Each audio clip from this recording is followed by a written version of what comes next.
Le général n'avait pas marché depuis 15 ans, jusqu'à ce que le nouveau soldat noir accomplisse l'impossible. « Soldat Carter, écartez-vous. Il n'a pas besoin d'aide. » Nila ne bougea pas. Agenouillée sur un genou dans l'herbe douce, elle tenait fermement les sangles tendues de l'attelle du genou du général. Stable, calme, assurée. Autour d'elle, les autres soldats interrompirent leurs exercices. Certains chuchotaient, d'autres se contentèrent de regarder, incertains de ce qu'ils étaient en train de voir. Avant de continuer, partagez en commentaire votre localisation, laissez un j'aime et n'oubliez pas de vous abonner pour la suite. La pluie tombait comme un rideau serré, effaçant les contours du camp. À travers la vitre de son bureau, le général Delmas observait sans vraiment voir. 15 ans qu'il n'avait pas marché. 15 ans qu'il se laissait glisser dans cette chaise roulante comme on glisse dans l'ombre d'un passé trop lourd. Les décorations suspendues au mur semblaient briller pour se moquer de lui. Il ne les regardait plus. Le silence du matin était seulement interrompu par le cliquetis régulier d'une goutte tombant du radiateur sur le carrelage. Dans la cour, les soldats couraient, silhouettes trempées, bottes frappant la boue. Delmas distinguait les ordres secs du capitaine Morel, son second, un homme plus jeune, solide, mais usé par la routine. L'armée, ici, tournait au ralenti. Pas de guerre, pas de mission, juste des manœuvres, des rapports, des commémorations où l'on exposait le général comme une relique encore vivante. « Mon général » dit Morel en entrant sans frapper. « Quoi encore ? La nouvelle recrue arrive ce matin. » Quelle nouvelle recrue ? Une affectation directe du commandement. Une jeune femme. Le mot resta suspendu dans l'air, comme une erreur de frappe. Le général leva les yeux, lentement. Une femme ? Dans mon unité d'infanterie ? Ordre du haut. Elle commence la formation aujourd'hui. Delmas serra les doigts sur les accoudoirs. Une douleur sourde lui monta dans la jambe, comme un écho nerveux d'un membre qui refusait de mourir. Non ? Mbaye. Aïcha Mbaye. Le général ne répondit pas. Morel, mal à l'aise, ajouta « D'origine sénégalaise, première de sa promotion à Saint-Mexan, apparemment. » Un rictus étira les lèvres de Delmas. « Ah, alors on fait dans le symbole, maintenant. Très bien. Qu'elle soit donc notre drapeau de bonne conscience. » Morel voulut répondre, puis se ravisa. « Je m'occupe de l'accueil. »« Non, » dit Delmas. « Laissez-la venir à moi. » Le capitaine quitta la pièce. Le général resta seul, l'esprit en arrière. 15 ans plus tôt, il commandait un bataillon en Afghanistan. Une explosion, un souffle, un morceau de métal dans la colonne. On lui avait promis qu'il remarcherait. On avait menti. Depuis, son monde s'était rétréci au périmètre d'un bureau, à la hauteur d'un fauteuil. Il se souvenait de la chaleur du désert, du sable dans les bottes, du poids, du fusil. Et de la peur, la vraie, celle qui brûle la gorge. Rien ne lui manquait autant que cette peur-là. Un bruit de moteur le sortit de sa torpeur. Le portail de la base s'ouvrait. À travers la pluie, il distingua une silhouette. Petite, mince, sac au dos, uniforme trop neuf. Elle s'arrêta un instant devant la guérite, présenta ses papiers, le garde hésita, puis la laissa passer. Elle avança d'un pas sûr malgré la boue. Les regards se tournèrent vers elle. Certains ricanaient déjà, d'autres la détaillaient comme on observe un animal exotique. Une femme noire dans cette cour grise, c'était une tache de vie dans un décor de fer. Du haut de la fenêtre, Delmas suivait sa progression. Ses cheveux étaient dissimulés sous le képi, son visage fermé, concentré. Pas un regard autour d'elle, pas un mot. Elle traversa la pluie sans hâte, droite, presque fière. Le général sentit une chose étrange, un intérêt. Pas de la curiosité, plutôt une tension qu'il n'avait pas ressentie depuis longtemps, comme si le monde extérieur osait à nouveau le défier. Le téléphone sonna. « Mon général, » dit la voix du standard, « la recrue Mbaye est arrivée. Souhaitez-vous qu'elle se présente immédiatement ?»« Oui, tout de suite. » Quelques minutes plus tard, on frappa à la porte. « Entrez. » Elle entra, trempée mais impeccable. Sa veste gouttait sur le sol, ses bottes laissaient une trace sombre. Elle se mit au garde à vous. « Recrue Aïcha Mbaye. »« Au rapport, mon général. » Delmas la regarda longuement avant de parler. « Vous savez où vous êtes, soldat ?»« Oui, mon général, base d'infanterie de Valder, compagnie C. »« Vous savez que vous êtes la première femme ici ?»« Oui, mon général. »« Et que la plupart de mes hommes pensent que c'est une erreur ?»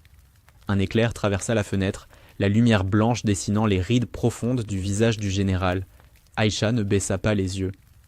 Ils le penseront peut-être moins, après m'avoir vu travailler. Delmas esquissa un sourire imperceptible. Vous avez confiance en vous. J'ai confiance dans l'effort, mon général. Il se pencha légèrement, son fauteuil grinçant. L'effort ne suffit pas toujours. Elle resta immobile. Je le sais, mais je n'ai rien d'autre. Un silence lourd tomba entre eux. Dans le couloir, on entendait les pas d'un soldat, le sifflement du vent. Delmas détourna le regard vers la fenêtre. « Rejoignez l'entraînement. Capitaine Morel vous attend. » Elle salua et sortit sans un mot. La porte se referma doucement. Le général resta immobile, les yeux fixés sur la trace humide laissée par ses bottes sur le carrelage. Une ligne fine, droite, qui s'effaçait lentement. Dehors, la pluie redoublait, frappant la vitre comme un tambour de guerre. Dans le reflet, Delmas crut voir son propre visage vieillir d'une année supplémentaire. Puis il murmura, pour lui seul, 15 ans sans marcher, et voilà qu'on m'envoie quelqu'un qui avance encore sous l'orage. Il n'était pas prêt à l'admettre, mais quelque chose venait de commencer. Le lendemain matin, la base s'éveilla sous un ciel de cuivre. La pluie s'était tue, mais l'humidité collait encore aux murs et au visage. Dans la cour, le capitaine Morel faisait aligner les soldats pour l'exercice quotidien. L'air sentait la rouille et le kérosène. Entre deux rangs d'hommes, Aïcha se tenait droite, casque sous le bras, regard fixe. Elle savait qu'on la dévisageait. Les murmures étaient bas, mais suffisants pour qu'elle en saisisse les éclats. Fille de quota. Ils envoient tout et n'importe quoi maintenant. On verra combien de jours elle tiendra. Morel passa devant elle sans s'arrêter. Il fit claquer sa botte dans la boue, puis lança d'une voix sèche « Section C, échauffement. On ne traîne pas, à moins que certains aient besoin d'un petit déjeuner au lit. » Les rires fusèrent. Aïcha inspira lentement, serra la mâchoire et suivit le mouvement. 10 tours de piste, puis pompe, saut, course avec charge. Elle ne fléchit pas. Le sol glissant fit tomber 2 soldats derrière elle, mais elle garda son rythme, cadencé, presque mécanique. Chaque respiration brûlait sa poitrine, mais elle ne s'arrêta pas. Delmas observait depuis son bureau, la fenêtre entr'ouverte. Il voyait le brouillard se lever au-dessus du terrain. Les silhouettes bougeaient dans la brume. Son regard cherchait inconsciemment la tache sombre de l'uniforme d'Aïcha. Quand elle passa devant la tour de commandement, sa foulée régulière attira son attention. Pas de bravade, pas d'arrogance, juste une volonté nue. « Elle tiendra combien de temps, à ton avis ?» demanda Morel plus tard en entrant dans le bureau, les mains encore couvertes de terre. « Je ne parie plus sur les gens, » répondit Delmas sans quitter la fenêtre des yeux. « Ce n'est pas une question de pari, c'est une question d'équilibre. Une femme ici, c'est de la poudre dans une caserne. » Delmas tourna lentement la tête. « Ce que vous craignez, capitaine, c'est peut-être qu'elle soit meilleure que vous. » Morel esquissa un rire nerveux. « Meilleure ? Non, juste déplacée. Ce n'est pas la même chose. Vous avez fini ? Oui, mon général. » Il sortit, vexé, claquant presque la porte. Sur le terrain, les exercices continuaient. À la pause, Aïcha s'assit sur une caisse, retira son casque. Ses cheveux, plaqués par la sueur, collaient à son front. Un soldat blond, Lefebvre, s'approcha avec un sourire qu'elle connaissait trop bien. « Alors, Mebeille, ça va la forme ? On ne t'a pas trop cassé. »« Je vais bien, merci. »« T'as du courage. On n'a pas souvent des recrues comme toi ici. »« Des quoi ? Tu vois ce que je veux dire. » Elle se leva, le dépassant de quelques centimètres malgré sa carrure. « Non, justement. Éclaire-moi. » Le ton calme fit rire les autres. Lefebvre haussa les épaules. « Relax, soldat, on plaisante. Vous êtes drôle, continuez sans moi. » Elle tourna les talons. Le groupe resta un instant figé. L'un d'eux lança « Elle ne durera pas la semaine. » Mais au fond, aucun n'en était si sûr. L'après-midi, Delmas la convoqua. Elle entra, essuyant la boue de ses bottes. « Asseyez-vous. » Elle y hésita. « Mon général, je préfère rester debout. » Ce n'est pas une demande. Elle s'assit. Le fauteuil grinça sous son poids, comme un son déplacé dans cette pièce trop propre. « On m'a fait un rapport, » dit Delmas. « Vous avez refusé de participer à la manœuvre finale. » Pourquoi ? Le fusil d'entraînement était défectueux, mon général. J'ai signalé le problème. Vous auriez dû attendre l'ordre. L'ordre aurait pris trop de temps. L'arme aurait pu blesser quelqu'un. Il resta un moment silencieux, l'observant. Vous aimez avoir raison ? Non. J'aime éviter les erreurs. Delmas laissa échapper un souffle court, presque un rire. Vous croyez que l'armée a besoin de gens qui réfléchissent ? Elle a besoin de gens qui obéissent. Je peux faire les deux, mon général. Cette phrase le désarma plus qu'il ne l'aurait voulu. Il détourna le regard. Sur son bureau, une photo ancienne montrait un groupe de soldats, rieurs, couverts de poussière. Lui, debout au centre, jeune et fier. Il passa le doigt sur l'image sans la toucher vraiment. « Vous pouvez disposer. » Elle se leva, salua et sortit. Le soir, dans le réfectoire, Aïcha s'installa seule à une table. Les conversations autour d'elle faisaient semblant de ne pas la voir. Des couverts tintaient, des blagues circulaient à voix basse. Elle mangeait lentement, concentrée sur chaque bouchée, comme si ignorer l'humiliation était devenu une compétence. À l'autre bout de la salle, Morel parlait à Delmas. « Vous voyez, elle s'isole déjà. Ce n'est pas tenable. »« Peut-être que c'est nous qui sommes trop à l'aise dans notre isolement, » répondit le général. Morel fronça les sourcils. « Avec tout le respect, mon général, vous changez. » Delmas leva les yeux. « Peut-être. Mais ce n'est pas moi qui ai peur d'un soldat qui court sous la pluie. » La nuit tomba sur la base comme un drap lourd. Dans sa chambre, Aïcha nettoya ses bottes, rangea soigneusement son uniforme, puis s'assit sur le lit, dos droit. Elle sortit un petit médaillon. À l'intérieur, la photo d'un homme en uniforme étranger, son père. Elle murmura quelque chose en wolof, un mot court, chargé d'espoir. Puis elle souffla la lampe. Dehors, le vent se leva, emportant les derniers sons du jour. Dans le bureau du général, la lumière restait allumée. Delmas fixait la pluie qui recommençait à tomber. Dans sa poitrine, une sensation étrange, ni admiration, ni compassion. Quelque chose de plus ancien, de plus dangereux, le respect. Les jours suivants s'étirèrent dans une monotonie d'acier et de poussière. Le soleil frappait la cour, séchant la boue sans effacer les traces d'humiliation. Aïcha travaillait sans relâche, entretien des véhicules, nettoyage d'armes, corvée de terrain. On l'envoyait toujours là où personne ne voulait aller. Et elle y allait. Sans mots, sans plainte. Chaque matin, le général Delmas observait la base s'éveiller. Il reconnaissait à présent sa silhouette au loin, droite, méthodique, son uniforme toujours impeccable, malgré la crasse. Il ne comprenait pas ce qui le poussait à la suivre du regard. Peut-être parce qu'elle seule, ici, semblait encore croire à quelque chose. Un midi, alors que les soldats riaient bruyamment à la cantine, Aïcha prit son plateau et alla s'asseoir à une table vide. Les conversations baissèrent d'un ton, puis reprirent, comme un courant qui l'évite. Un instant, elle leva les yeux. Personne ne la regardait vraiment, mais tous étaient conscients de sa présence, comme d'une ombre qu'on refuse d'admettre. Elle mangea vite, replaça son plateau, puis sortit. Dans le couloir, elle croisa Morel. Il la toisa de haut en bas. « Vous ne comptez pas vous mêler un peu au groupe ? » ?»« Mon capitaine, je fais mon travail. Ici, ce n'est pas suffisant. L'armée, c'est une famille. Une famille qui choisit ses membres. » Le capitaine haussa les épaules. « Faites vos preuves. Après, on verra. » Elle salua et continua son chemin. Ses pas résonnaient sur le carrelage comme un rappel de solitude. L'après-midi, elle fut assignée au dépôt d'archives, un local poussiéreux derrière le bureau du général. En triant des dossiers, elle laissa tomber une chemise sur le sol.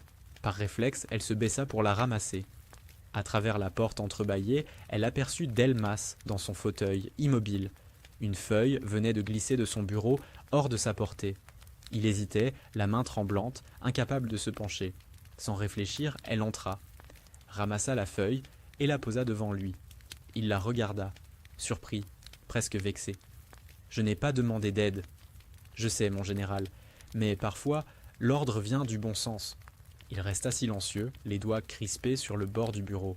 « Vous n'avez pas peur de me parler ainsi ? » ?»« Non, mon général. Je vous respecte. Ce n'est pas pareil. » Le regard du général s'adoucit un instant, puis se referma. « Retournez à votre poste. » Elle obéit sans un mot. Mais quand elle sortit, Delmas se surprit à murmurer « Elle parle comme un soldat que j'aurais aimé avoir sous mes ordres. » Le soir, Morel entra, dossier en main. « Vous l'avez vue traîner ici ?» Elle rangeait les archives, répondit Delmas.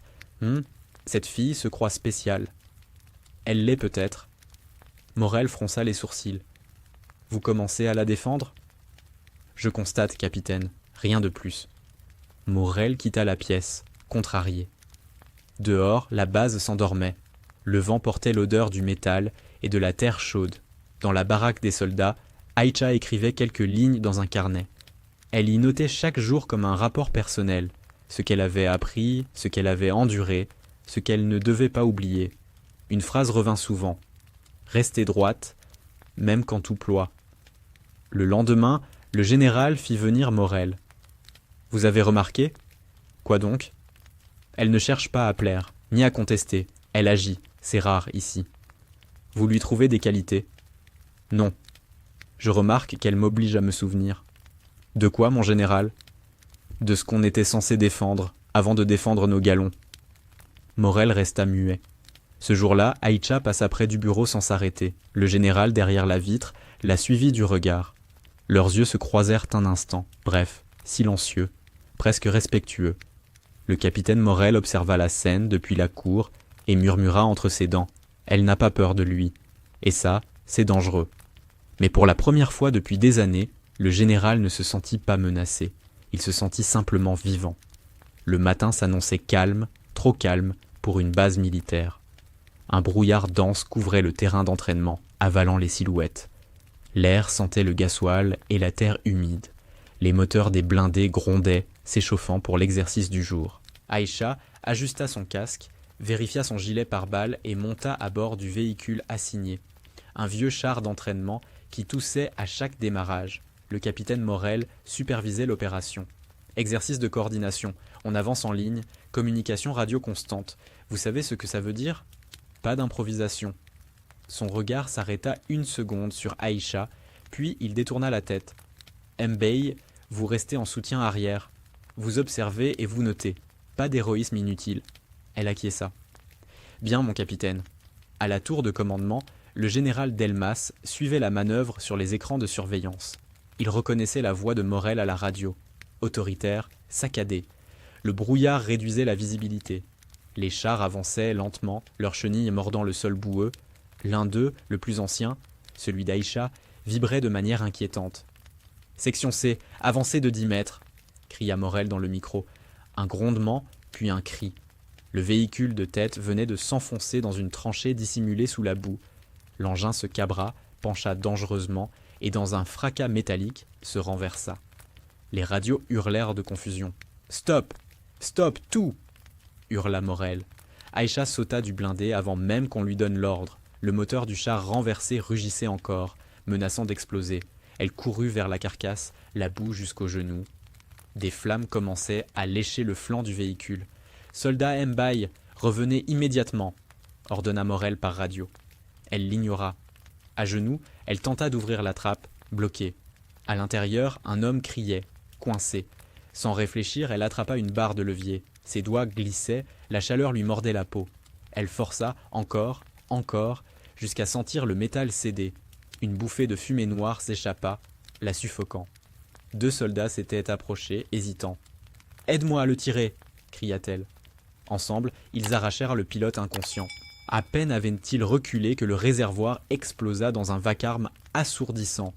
Un nuage de feu s'éleva, avalé aussitôt par le brouillard. Du haut de la tour, Delmas s'était levé instinctivement, ses mains crispées sur la table. « Rapport !» cria-t-il dans l'interphone. « Qu'est-ce qui se passe, bon sang ?»« Un accident, mon général.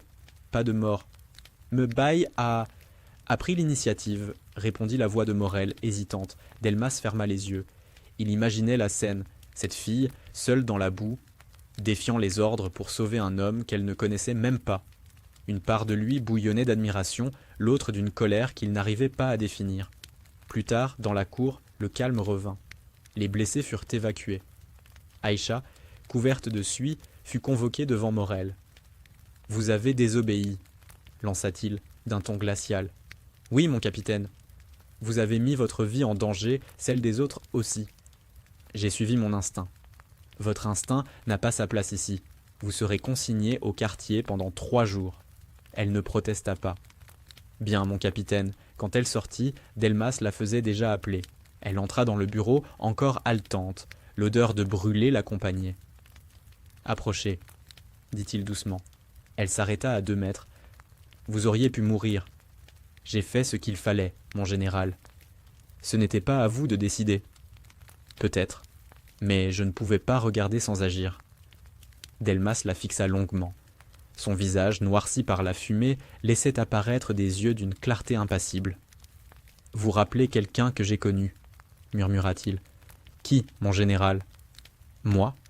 Avant que je cesse de croire qu'un soldat pouvait changer quelque chose. Un silence lourd s'installa. « On vous a puni ?» demanda-t-il. « 3 jours de consigne. Tenez bon, les ordres se respectent, mais parfois ils se méritent. » Elle inclina la tête. « Merci, mon général. » Lorsqu'elle quitta la pièce, Delmas resta figé, la main sur le bureau. Dehors, le vent portait encore l'odeur du carburant brûlé. Il comprit qu'il n'avait pas vu une simple désobéissance. Il avait vu un rappel brutal. La guerre, la vraie, n'obéit à personne. Dans la cour, Morel observait Aïcha marcher vers le dortoir, seule. Les soldats la regardaient en silence. Aucun ne riait cette fois. Quelque chose venait de basculer imperceptiblement dans la poussière encore chaude de la matinée. La punition passa vite, 3 jours enfermés dans le silence du dortoir, à écrire, à réfléchir, à écouter les pas des autres dehors. Aïcha ne se plaignait pas. Elle nettoyait son fusil, révisait les manuels de procédure, traçait des schémas de terrain sur un carnet. Chaque geste la maintenait debout, disciplinée, concentrée. Pourtant, quand la porte se rouvrit enfin, le regard des autres avait changé. Pas de moquerie, pas de rire, juste ce mélange d'étonnement et de respect discret qu'on réserve aux survivants. Le soir même, elle fut appelée dans le bureau du général. Morel tenta de protester. « Elle sort à peine de sanction, mon général, c'est prématuré. »« C'est moi qui décide de ce qui est prématuré, capitaine, » répondit Delmas sans lever les yeux de ses dossiers. « Faites-la venir. » Aïcha entra. Le général, pour une fois, n'était pas derrière son bureau, mais près de la fenêtre. La lumière du crépuscule dorait les cadres. La poussière flottait dans l'air comme une bruine silencieuse. « Approchez, » dit-il simplement. Elle obéit. « On raconte que vous auriez pu mourir l'autre jour. »« Peut-être, mon général. Et pourtant, vous avez gardé votre calme. La peur ne sert à rien quand le temps manque. » Il esquissa un sourire fatigué. « Vous parlez comme un vétéran. »« J'ai surtout écouté mon père, » murmura-t-elle. Delmas se tourna. « Votre père ? Il était légionnaire, sénégalais. Il disait que l'honneur d'un soldat, c'est d'agir avant que la peur ne parle. » Un silence s'installa. Le général hocha lentement la tête. Le mien disait la même chose, mais je crois que j'ai fini par écouter la peur. Il roula lentement sa chaise jusqu'à la table où 2 assiettes attendaient. « Asseyez-vous, soldat. Vous n'allez pas dîner seul ce soir. » Elle hésita. « C'est un ordre, » ajouta-t-il. Ils mangèrent en silence quelques minutes. Le cliquetis des couverts emplissait la pièce. Puis Delmas rompit la tension. « Vous savez, ici, les gens ne me parlent plus. Ils m'obéissent, me respectent, mais ils ne me parlent plus. Vous le faites. Pourquoi ? Parce que je ne vous vois pas comme une statue, mon général. » Il eut un rire bref, presque incrédule. « Une statue, oui, c'est ce que je suis devenu, cloué sur place, honoré et inutile. Vous savez ce qu'il y a de pire que la douleur ? L'habitude. » Elle posa sa fourchette. « Vous croyez encore à ce que vous faites ? » La question le désarma. Il baissa les yeux. « J'y ai cru. Avant que le monde ne devienne plus bruyant que la discipline, avant que les ordres ne remplacent les convictions. » Aïcha garda le silence un instant, puis dit doucement « Ce n'est pas le monde qui a changé, mon général. C'est vous qui avez cessé de marcher avec lui. » Il releva brusquement la tête, surpris par la franchise. « Vous avez du courage, soldat. Trop pour votre grade. Je ne cherche pas à provoquer. J'essaie de comprendre ce qu'un homme comme vous fait encore assis. » Il la fixa, longtemps. Le tic-tac de l'horloge devint assourdissant. « Vous ne savez pas ce que c'est, Aïcha, d'avoir tout donné à une cause et de se réveiller un jour sans jambes pour la suivre. »« Peut-être pas, dit-elle, mais je sais ce que c'est de se battre pour qu'on me voie autrement qu'à travers ma couleur ou mon genre. Nous portons tout quelque chose qui nous alourdit. » Delmas détourna le regard vers la fenêtre. Le ciel s'assombrissait, les lumières du camp commençaient à scintiller. « Vous parlez comme si vous aviez déjà vécu 1000 vies. »« Parfois, une seule suffit, si elle est difficile, » répondit-elle calmement. Un long silence suivit. Le général finit par se pencher légèrement vers elle. « Vous savez, Mbaye, J'ai commandé des hommes, mais je n'ai jamais su les comprendre. Vous comprenez trop bien. C'est dangereux, surtout dans cette armée. Je ne cherche pas à comprendre l'armée, mon général. Je cherche à comprendre les hommes. Il se redressa, éteignit la lampe de bureau. C'est là toute la différence entre un soldat et un chef. Peut-être, mais parfois ce sont les soldats qui rappellent aux chefs pourquoi ils le sont. Il la regarda sans un mot, puis esquissa un signe de tête. « Allez vous reposer, Aïcha, et merci pour ce dîner. » Elle salua et sortit, la porte se refermant doucement derrière elle. Delmas resta seul dans l'obscurité, la main posée sur la table, où 2 verres encore humides luisaient dans la pénombre. Pour la première fois depuis longtemps, il ne se sentait ni général, ni invalide. Seulement vivant, face à une vérité simple. Quelqu'un, enfin, avait osé lui parler d'homme à homme. La nuit tomba sur la base comme un couvercle. Le vent se leva d'un coup, violent, charriant des rafales de sable et de feuilles arrachées.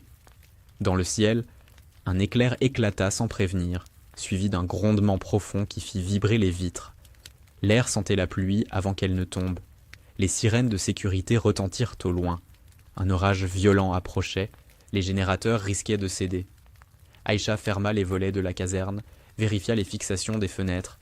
Les soldats plaisantaient d'abord, puis, quand la lumière vacilla, le silence tomba. Une coupure de courant plongea les bâtiments dans le noir. Seuls les éclairs illuminaient par instants les couloirs, découpant des silhouettes figées. Dans son bureau, le général Delmas restait seul. Morel était parti inspecter le dépôt. Le fauteuil du général grinçait à chaque secousse du vent. Il entendait la pluie marteler le toit, le tonnerre secouer la terre. Puis, soudain, un claquement, fort, brutal. Une branche tomba sur le câble principal, coupant définitivement le courant. La lampe s'éteignit. Les systèmes de secours ne répondirent plus. Le général tenta de se lever légèrement pour atteindre la lampe de poche sur l'étagère. Sa main trembla, son équilibre se rompit. La chaise glissa. Il tomba lourdement, le souffle coupé. L'obscurité avala tout. Il essaya de ramper, mais la douleur dans ses jambes l'immobilisa. Sa respiration s'accéléra. 15 ans de dépendance, et soudain cette panique primitive, celle de se retrouver à terre, seul, impuissant. Il appela, d'abord bas, puis plus fort. « Capitaine ? Quelqu'un ?» Sa voix se perdit dans le vacarme de la tempête. Aïcha, dans le couloir, entendit quelque chose. Un bruit sourd comme une chute. Elle attrapa une lampe torche, sortit malgré les ordres de confinement. Le vent la gifla dès la porte franchie. Elle traversa la cour, la boue s'écrasant sous ses bottes. Des feuilles volaient, les panneaux claquaient. Au loin, une lueur, le bâtiment du commandement. Elle s'y précipita. Elle trouva la porte bloquée par un volet tombé. Elle força, poussa de toutes ses forces. À l'intérieur, elle distingua une ombre au sol. « Mon général !» cria-t-elle. Delmas releva la tête, haletant. « Laissez-moi... ce n'est rien. » Elle s'agenouilla près de lui, chercha la lampe. « Vous êtes blessé ? Non, juste... coincé. Aidez-moi à regagner la chaise. » Elle tenta de le soulever, mais il retomba, les jambes molles. « C'est inutile, » dit-il. « Ça fait 15 ans que vous attendez qu'on vous aide. Ce soir, non. Ce soir, vous allez vous relever. » Il voulut protester. Sa voix se brisa. « Vous ne comprenez pas. »« Si, je comprends, » répondit-elle, la lampe tremblant dans sa main. « Vous avez commandé des hommes, vous avez vu la mort, mais vous ne supportez pas de vous voir faible. Alors relevez-vous, pas pour moi, pour vous. » Le tonnerre éclata, couvrant leur voix. Elle glissa ses bras sous les siens, tira. Le général grogna de douleur. Ses jambes refusaient d'obéir. Elle recommença, plus fort. « Allez, mon général, encore ! Arrêtez !» cria-t-il, les yeux emplis de rage. « Vous croyez que c'est si simple ? Vous croyez que je n'ai pas essayé 1000 fois ? » « Non, » dit-elle calmement. « Je crois que vous avez cessé d'y croire. » Elle le regardait droit dans les yeux, sans peur, trempée, la lampe projetant leurs ombres sur le mur. Delmas sentit quelque chose céder, pas un muscle, pas un os, mais cette barrière invisible entre volonté et abandon. Il posa ses mains à terre, prit appui, inspira profondément. « Encore, dit-elle. » Ses bras tremblaient, ses genoux pliaient. Il grogna, serra les dents, puis lentement, centimètre après centimètre, son corps se redressa. Une douleur fulgurante traversa sa colonne, mais il ne lâcha pas. Ses pieds, hésitants, glissèrent, trouvèrent l'équilibre. Le temps sembla se suspendre. Aïcha resta immobile, les lèvres entr'ouvertes. Le général Delmas, vacillant, se tenait debout. Ses mains s'agrippaient au bureau, ses jambes tremblaient, mais il était debout. 15 ans d'immobilité venèrent de se rompre dans le fracas du tonnerre. Il leva la tête, ses yeux humides de larmes qu'il ne chercha pas à cacher. « Je marche, » murmura-t-il. « Oui, mon général, vous marchez. » Un éclat de foudre illumina la pièce, et dans cette lumière blanche, leurs silhouettes semblaient figées dans une même ligne, celle de deux volontés qui refusèrent de plier. Puis, lentement, Delmas fit un pas, un seul. Mais ce pas résonna dans la salle comme une déflagration plus forte que l'orage lui-même. L'aube se leva sur un calme étrange. Le ciel, lavé par la tempête, paraissait neuf. Dans la cour, les flaques reflétaient les drapeaux détrempés. Les soldats, encore engourdis, chuchotaient entre eux un jour. Les rumeurs, déjà, circulaient comme des étincelles dans un champ sec. « Tu l'as entendu ? Le général, il s'est levé cette nuit. Il y a n'importe quoi. Je te dis qu'on l'a vu marcher. Aïcha l'a aidé. » Les mots passaient de bouche en bouche, gagnant en force à chaque récit. Quand Aïcha sortit du bâtiment administratif, tous les regards se tournèrent vers elle. Certains disaient « bonjour » d'un signe de tête, d'autres baissaient les yeux, comme honteux de leur moquerie passée. Le capitaine Morel, lui, avait passé la nuit à tenter de vérifier la version. Il entra brusquement dans le bureau du général. « Mon général, qu'est-ce que c'est que cette histoire ? On me dit que vous avez marché ?» Delmas se tenait là, debout, appuyé à son bureau, sans uniforme complet, mais droit. Son visage, pâle, semblait plus vivant que jamais. « Ce n'est pas une histoire, capitaine, c'est un fait. » Morel resta bouche bée. « Mais comment ? Par volonté, et par quelqu'un qui m'a rappelé ce que c'était, la discipline du courage. » Il fit quelques pas. Chaque mouvement était raide, mais assuré. Le bruit de ses bottes sur le sol semblait presque solennel. « Vous voyez, capitaine, 15 ans à croire que je ne pouvais plus. Et tout ce temps, c'était moi qui refusais. » Morel chercha ses mots. « C'est elle, n'est-ce pas, Mbaye ?» Delmas se tourna vers la fenêtre. « Oui. Elle n'a pas fait de miracle, elle m'a simplement forcé à me battre à nouveau. Je ne sais pas quoi dire. Dites merci, capitaine, et excusez-vous si vous avez la décence de le faire. » Morel serra la mâchoire. Le général le fixait d'un regard tranquille, sans colère, mais sans pitié non plus. Plus tard, sur le terrain d'entraînement, les soldats furent un nombre rassemblé. Delmas arriva, soutenu par une canne, mais sans chaise roulante. Les conversations cessèrent aussitôt. Le vent fit claquer les drapeaux, le silence était si profond qu'on entendait le cri d'un corbeau au loin. Le général s'arrêta devant eux. « Je ne parlerai pas longtemps, » dit-il d'une voix ferme. « Vous me voyez debout.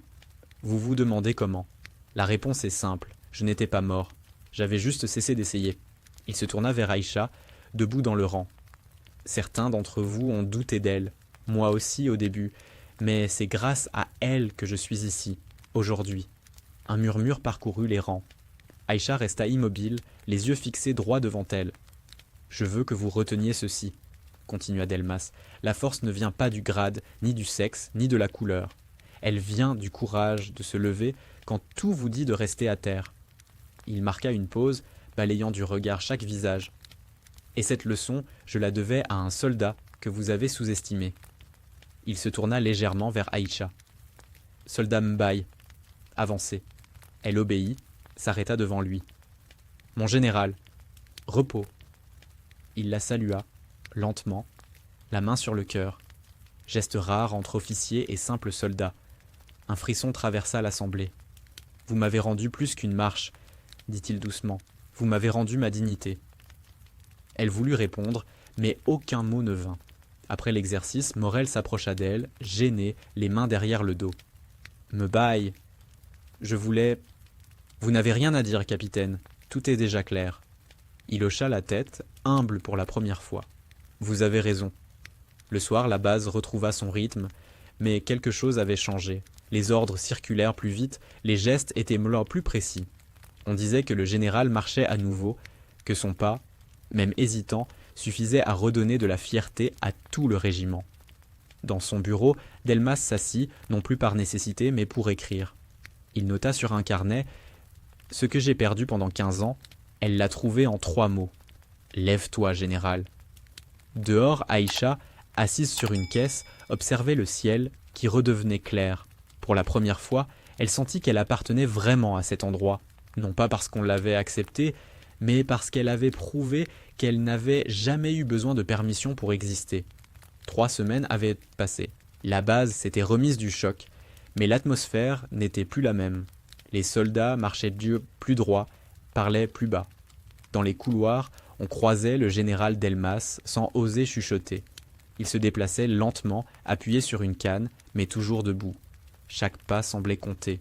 Chaque regard portait un poids de respect nouveau. Ce matin-là, un convoi officiel entra dans la cour. Les uniformes impeccables, les voitures noires, les drapeaux soigneusement pliés, une inspection ministérielle.